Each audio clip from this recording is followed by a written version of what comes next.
आता बातम्या पाहूया विस्ताराने। सुरुवातीलाच बातम्या आहेत पावसासंदर्भात। माहीममध्ये हाजी कासम इमारतीचा भाग कोसळलेला आहे। एक मोठी बातमी मुंबईतून समोर येते। मुंबईतल्या माहीममध्ये या पहिल्या पावसामध्ये हाजी कासम इमारतीचा भाग कोसळलेला आहे। क्रॉस रोड 3 वरील ही घटना आहे।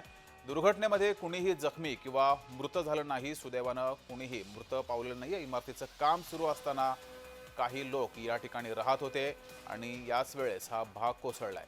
सध्या मुंबईत जोरदार पाऊस बरसतोय आणि या मुंबईतल्या माहीममधील इमारतीचं काम सुरू होतं। हाजी कासम या इमारतीचं नाव आहे। या इमारतीचं काम सुरू असताना काही भाग कोसळलाय।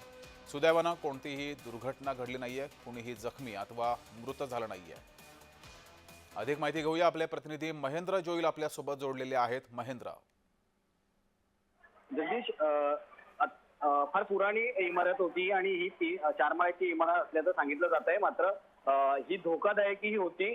त्यामुळे पावसामुळे जो आज प्रचंड जो पाऊस पडला मुंबईत सकाळ पहाटेपासून, त्यामुळे या इमारती कोसळण्याची घटना, यामध्ये सध्या तरी कोणीही दुखापत अथवा काही जीवितहानी झालेली नाहीये। मात्र पाहायला गेलं तर अग्निशमन दल असेल आणि पोलीस प्रशासन असेल, या इथे जो ढिगारा आहे, जो मलबा आहे, तो काढण्याचा तो प्रयत्न करतायत। माहीम परिसरातील MMC म्हणजे मिया मोहम्मद चाटणी रोड नंबर 3 येथील ही घटना आहे। शिडी जवळील एक भाग आहे तो कोसळल्याची माहिती मिळते। अद्याप जे ते जीवितहानी झाली नाही, त्यामुळे पुढील जो आहे तो अग्निशमन दलाकडून काम चालू आहे।